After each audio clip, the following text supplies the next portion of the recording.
children. Sometimes it's all about the simple things. The things we all know and love. The things we are most comfortable with. Like, say, Jason Voorhees killing a bunch of camp counselors. Let's have some comfort food, shall we? We begin with the ending of this little summer camp massacre. A naked girl fleeing the woods from Jason, who gets picked up by an older couple. Said couple wisely hauls ass to a hospital for her, and we flash back to 2 weeks prior, where a couple of stoners are trying to hitch a ride to Camp Crystal Lake to begin their training for summer camp. The locals are less than enthused, aside for one individual who laughs and knows what their ultimate fate will be. Crystal Lake only has 3 kinds of people living in it. Quiet, judgmental townspeople, idiot teenagers, and crazy people who spend all day warning visitors about impending doom.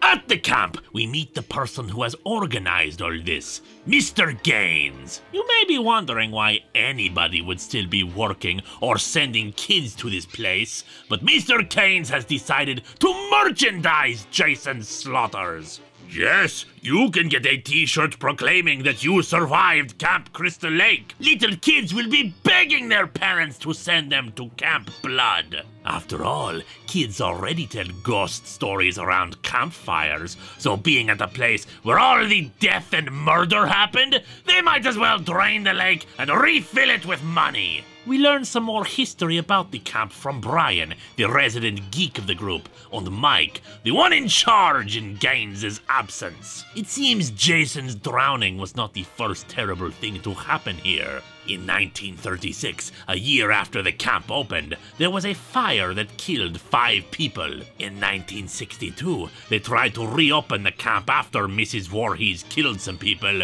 but the water was bad. Hell, in Crystal Lake's long history, over 150 children have drowned. Naturally, since Mike has lived in the area all his life, he does not stay in the camp after dark. And we soon see what probably caused the drownings, as one girl, Sally, takes a quick swim. And 150 pairs of hands start pulling at her feet. The 2 stoners finally make it to the camp, spending the evening relaxing under the stars.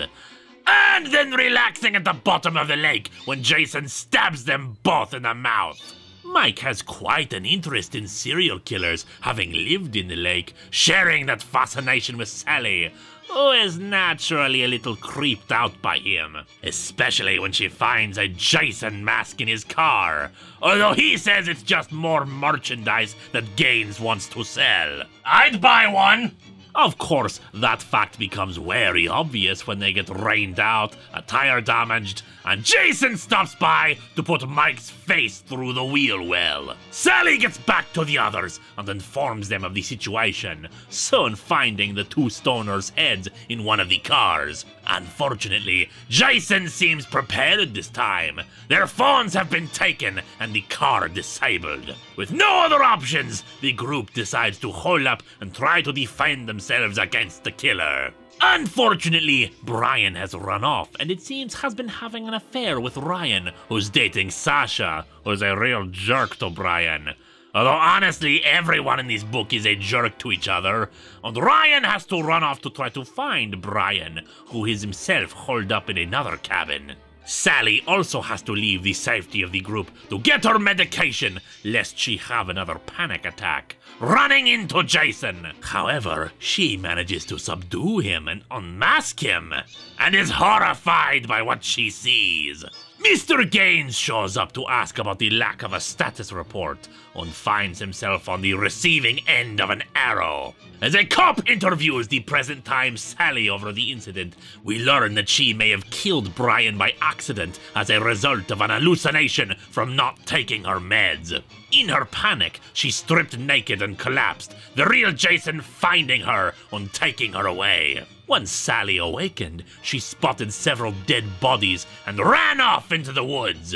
However, she managed to return to the cabins, where Jason killed off Ryan and hands the naked Sally his machete. She sees visions of the past, of of a curse placed on the area by Native Americans in the 1800s, thanks to the traders who slaughtered them, wanted a perfect vessel for their revenge, and found it in Jason. However, she cares little for that at the moment, and instead attacks Jason and runs off, leading us to where we found her at the beginning. The cop does not believe in any of the Jason legends, and assumes Sally is the murderer. At least until Jason arrives and proves otherwise, once again taking Sally. Whatever mysterious reason he had for sparing her so many times doesn't hold though, as 6 weeks later, a developer arrives to look at the land before a final purchase is made, and both he and the real estate agent see her body in the water, before then finding themselves the latest victims of Crystal Lake. Wildstorm's first Friday the 13th comics are a mixture of old and new. All the characters are terrible, awful people, but there is, of course, wonderful relief to be found in seeing them hacked to pieces by Jason, and a new explanation for his power.